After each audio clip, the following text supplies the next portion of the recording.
Bonjour à tous, aujourd'hui je vous propose une recette de Harira Express.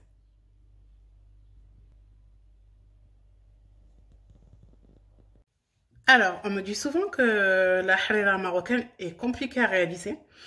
Pour ma part, je fais une Harira Express. Donc aujourd'hui, je vais vous montrer comment la réaliser tout simplement.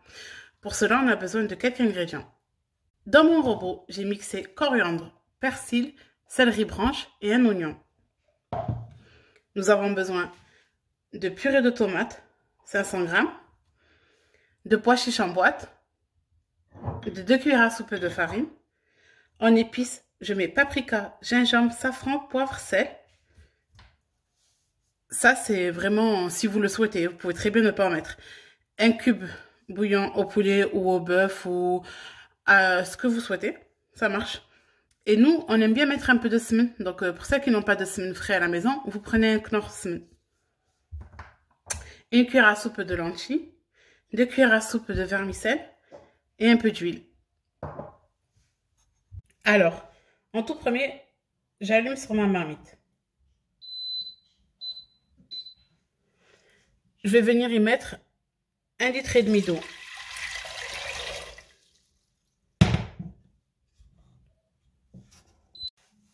Ensuite, je viens mettre ce que j'ai mixé dans mon robot.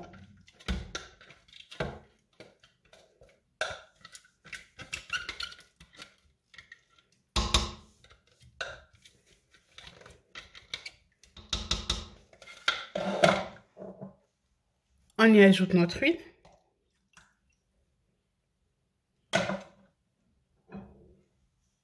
Les épices.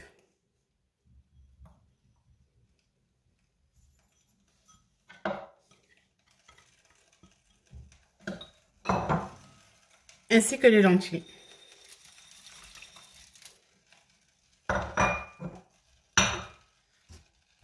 Je vais rajouter ma purée de tomates.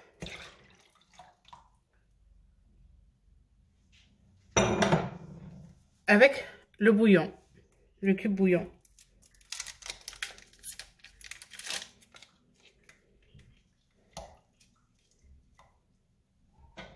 Je mélange et je vais fermer sur ma cocotte 15 minutes. Si vous n'avez pas de cocotte, vous laissez cuire 30 minutes.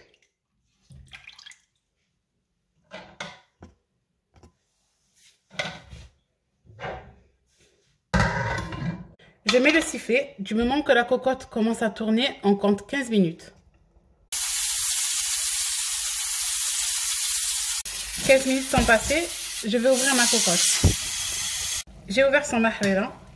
Ça sent déjà bon.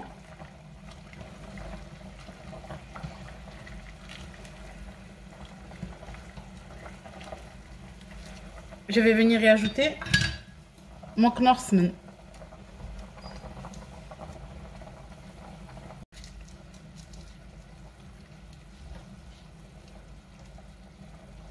Ça rajoute vraiment du goût.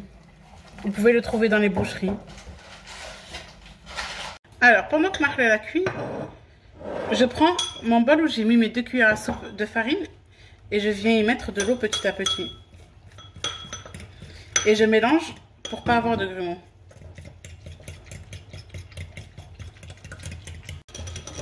Moi, j'ai mis que 2 cuillères à soupe car on aime la harira plutôt légère. Si vous la voulez plus épaisse, il suffit juste de rajouter 1 cuillère à soupe de farine en plus. Au lieu de mettre 2 cuillères à soupe, vous en mettez 3. Ou 4 selon la taille de votre marmite. Là, je retourne à ma marmite. Elle a une belle couleur.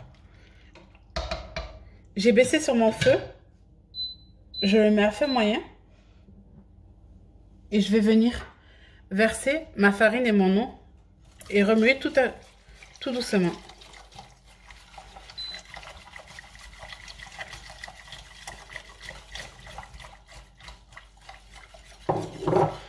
Et on remue tout doucement et elle va commencer à s'épaissir. Vraiment l'astuce pour avoir une harira réussite, il faut rester à côté et remuer parce que la farine elle a tendance à descendre tout au fond et à coller et ça va nous donner un arrière-goût de brûlé. Tandis que là en remuant comme ça, notre harira commence déjà à prendre forme, regardez. Elle commence déjà à s'épaissir. Elle est belle, elle est onctueuse. Elle a une belle couleur. Donc vraiment, moi je reste à côté et je remue au moins 10 minutes, comme ça, tout doucement. Et au bout de 10-15 minutes de cuisson, je vais venir y ajouter les pois chiches avec mes vermicelles. Elle commence vraiment à être belle, notre halala. Ça sent super bon. C'est rapide. Pour celles qui souhaitent mettre de la viande, il n'y a pas de problème. Vous coupez des petits morceaux et vous les mettez à la première étape avec l'eau, les épices et les herbes hachées.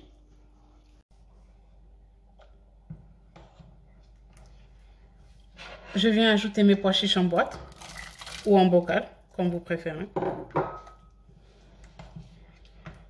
Je laisse encore cuire à peu près 10 minutes.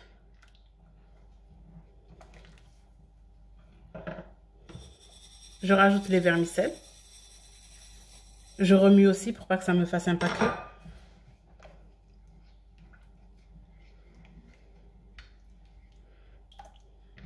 Elle colle vraiment pas, elle est belle. Je vais la laisser cuire encore 10 à 15 minutes à peu près. Et elle sera prête.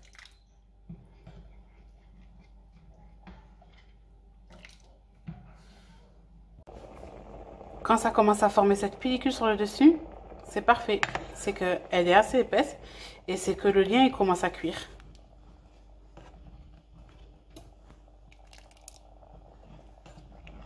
Donc je la laisse cuire, de temps en temps je remue. On remarque quand elle est cuite car elle devient homogène et qu'elle a un bel aspect, qu'elle est brillante sur le dessus.